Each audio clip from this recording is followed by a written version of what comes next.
Why did Nehemiah close the gates at night for Sabbath? It's time to resolve the doctrines of men once and for all on this story. Nehemiah chapter 13, 15 through 22 has a rare account where the prophet was responding to merchants who were coming into the city of Jerusalem from afar. That's what he says. Scholars can't seem to be able to read, but that's okay. We'll set it straight. They had all kinds of goods to sell in the market, including fish. They were selling them on the Sabbath, which is, of course, against the Sabbath law. No buying, no selling on the Sabbath. Now, some of the merchants were bringing goods all the way, as far away as from Tyre. At least the merchants were from there originally. Now, that includes fish. They were fishermen. All right, now, there's a dynamic there involved. When did they catch fish in Bible times? Interesting. They used to fish with nets. Nets are easier for a fish to see during the daytime. So guess when they fished? Well, the Bible tells us they fished at night. That's what it says. We'll show you a couple in a second. And in what condition would they bring those fish? Would they be day-old fish? No. No. Come on. Anybody who eats fish, we like it fresh, right? I mean, that is the preference. Well, it was then too. That didn't change in ancient times. Yes, of course, and we've covered the story of Tobit, where Tobias had to preserve the fish for a 10-day journey, which, some try to ridicule the text over that, yet the fish was large enough. And, they had preservation techniques. So, yeah, they can get fish to last longer, especially when it's cooked. And Tobias did cook it. But we're not talking about for travel here. We're talking about in their homes to cook and to serve. So the fish actually are the key to this whole timeline. Because he shut the gates, well, at the same time he shut the gates, the fishermen were just going out. Oh, duh, that's not Sabbath. That doesn't fit the Sabbath. It doesn't work. What does work is a merchant catching their goods, bringing them to the market in the dark hours before sunrise so they could all be set up and ready to sell fresh by sunrise. That's how markets work. That's how markets still work today in many cases, though, of course, they are daily markets, which, may be a little different, but not necessarily that much. But regardless, you try to set up your market so that when the gates open, boom, you're ready to sell, right? Or you could lose sales. It just makes sense, especially something like fish, because someone's going to want to get the first supply, so it's the freshest. Yeah, and we'll cover at the end, it's not a mystery as to how the gates operated in Jerusalem, because the prophet Ezekiel tells us when they were open for the Sabbath, and it wasn't the night before. Duh, because the Sabbath didn't start the night before. Now, we'll show you the scripture. Hang on. Now, Tyre was right next door, right? No, it was 160 kilometers or 100 miles north of Jerusalem. That's a long ways away that they were bringing goods, and Tyre's fishermen would go out at night. That's what the Gospels say. Hello. Why? Well, they fish with nets. The fish can't see them at night as easily as they can during the day. So it was a much higher success rate at night, which is why Peter went out at night to fish. They read the Gospels. So basically, fish are also livelier at night, very common. And actually, I grew up in a fishing town, and there are many that go out in the night, in the dark hours, very, very early in the morning, 2, 3 o'clock, in the morning, and they'll fish at that time. Now, in order to then, because there's logistics involved here that said scholar, well, they may not be aware of, because they're not experts necessarily in business. They're not experts in buying and selling. They're experts in their church doctrine. That's what they're experts in. Not even the Bible, unfortunately. And this is something where it's hard to believe they can get this so wrong, but they do. In order to sell fresh fish in the market at sunrise, for fishermen who would fish at night, well, let's see, how would that work? They would likely do so off the coast of Israel, of course, because these fish are going to Jerusalem. And then they had to transport them from the coastline to the city, which is inland. So they fish at night, then have to get that catch to market before sunrise. But those fishermen would not typically be the ones that then would stay and sell the goods in the market themselves. No, there'd be someone, usually family in those ages especially, but even today for many, that would go in before the Sabbath.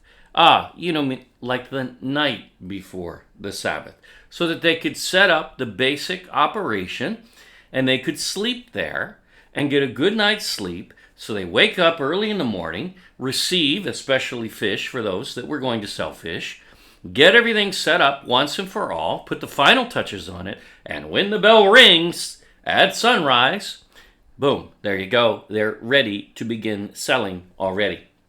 That's the way it works. The fisherman would go home and sleep. I mean, that is the norm. And he was no merchant selling in a market. He's the guy catching the fish, right? So they'd have to set up the booth. They'd have to do all of those things. And some of them were bringing goods as far as from Tyre, 100 miles away, a long ways away. So they obviously had to come in at night. And some of them were journeying all day the day before, even just to get there. I mean, some of them would have a lot of goods. I mean, there's so much to this. There's so much involved when you're pulling off an event that maybe the common man doesn't think of. But scholars should know better than to even chime in on a passage like this that is about the setting up of a market from foreigners from far away. It's just nonsensical to view this as, oh, well, he closed the gates of the Sabbath, and that was at sunset because, that would have stopped the merchants from doing what? From doing nothing. They were already in. It's too late. They'd set up a space the night before while their fishermen would be catching the fish. They'd complete the setup in the morning after getting a good night's rest. That's the way it works. So, protecting Israel from profaning the Sabbath by buying and selling, the scripture says, Nehemiah would stop these merchants from coming in. When did they come in? The night before the Sabbath began. Not at sunrise when the Sabbath begins. No, Nehemiah was much smarter than most scholars, apparently, because they obviously don't even bother to look up how a market operates in order to even comment on a passage like this. They have no right, they have no expertise. He would close the gates the night before the Sabbath. That's what the passage actually says, even. They would not be opened until after Sabbath. So basically, he was closing them for a day and a half, not just on the Sabbath hours only. The thinking that markets miraculously set themselves up in minutes is ridiculous and oblivious to how a market operates. If Nehemiah would have waited till the Sabbath began to close the gates, who would he stop from selling in doing so? Again, for someone who understands the process, we all know, no one. Ridiculous. For they would already be inside. Merchants would arrive the night before, and all hours of the night, likely, especially the fishermen bringing in their fish, because it depends, on their timing. They don't always cut off at the same hour, and some would cut off earlier than others. Some may arrive at, 3 a.m. Some might arrive at 5 a.m. Some might arrive at 5:30 just before it's time to begin selling. Either way, doesn't matter. The point is the fish would be fresh. They'd be coming right from the sea, and everything ties. And that's how you read this passage. Practically, the whole night would be for logistics, because that's the way events work. You have to get the merchandise set up there and set up to start selling at sunrise, which the fishermen didn't do. Someone else was doing that. So if Sabbath began at sundown, when the gates were closed, oops, they're already inside and already set up, and that thinking is absolute nonsense.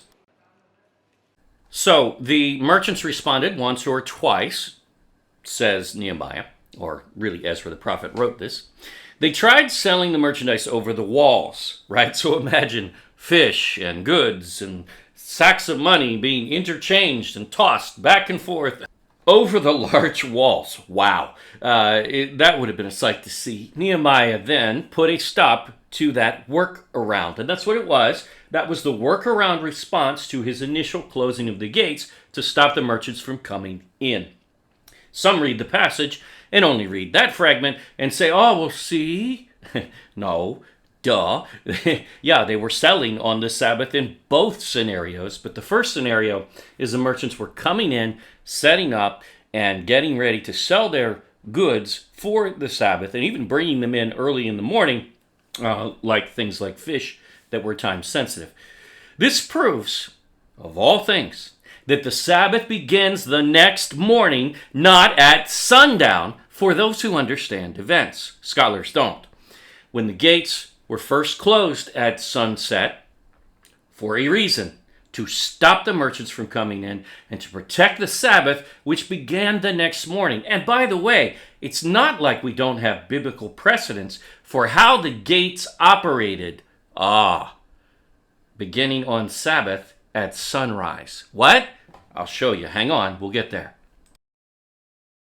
Here it is. So how did the Bible practice work prior to this? Ezekiel the prophet tells us. He specifies for the Sabbath, the gates were opened essentially at sunrise for the Sabbath, when it began.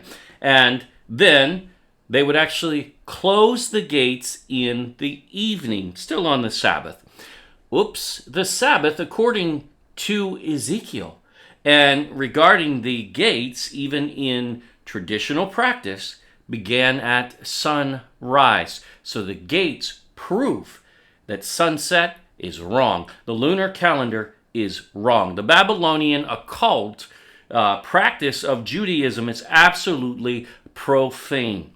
The gates were opened all day during Sabbath, says Ezekiel, and closed at night. This does not progress as Sabbath beginning at sundown, nor does the Bible ever. Wow. Watch When Does the Bible Day Begin series, where we cover a massive amount of scripture on this topic, which takes us in this direction. We proved it out, and we even admitted in our Sabbath series, I think one of the first videos, that before we began this research, we actually kept the Sabbath beginning at sundown, following really Messianic Judaism, where we learned it from. And then when we tested it, we found out that is a complete lie. It begins at sunrise. The sun is the measure for days, weeks, months, years, Sabbaths of years, Jubilees, and even the 4 seasons, according to the book of Jubilees, according to Enoch, first Enoch, of course, and actually, according to the Bible throughout, which we find hundreds of passages. It's not a few. You won't find one that ever says the Bible starts at sundown. Even the feasts that we keep hearing, but what about unleavened bread and Passover? That starts in the evening. Yes, the event was an evening event. However, look at the dates that the Bible charts there. Put them on a chart, and you'll find out that the date, the physical date change, occurs in between, not at sunset, because sunrise begins the day, never sunset. You look at atonement, it's the same thing. They're missing the other verse in Leviticus that gives the detail that it begins on the 9th at sunset of Ethanim and ends on the 10th at sunset on Ethanim, a 24-hour physical day with 2 calendar dates. Duh, that means the date changes somewhere in between. Yeah, at sunrise. Now, watch our Sabbath series, also restoring the When Does the Bible Day Begin series, and read our 432-page book where we cover this, especially in a detailed chapter. Rest The Case for Sabbath, available free in ebook, or you can get it in print at restsabbath.org. There's over 1,000 scriptures in that book. There's over 200 historical references in that book. Guys, we are not playing around. This is a bedrock doctrine of the New Testament, and it always has been, and it always will be. Or for our other books, go to ophirinstitute.com, and you can find them free in ebook, except for Bible History Illustrated, which is free in animated video form, which was our preference for that. Always remember, prove all things for yourself. Yah bless to everyone.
About 382 AD, in the days of Jerome, known for the Latin Vulgate, a new term began to circulate in Bible scholarship, according to R.H. Charles. Certain texts of historical value, and even canon, were now labeled as something other than inspired scripture. The very concept is a clear redefining of books already in existence, and in most cases, text recorded as inspired scripture and Bible canon now somehow in question by those without any such authority.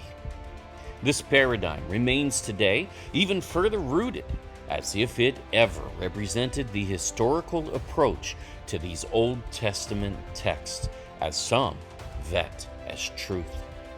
How do these texts stand up to the Torah test? The answer on many of these books will likely shock especially scholars who have never actually conducted such research, which becomes evident. It's not in their paradigm.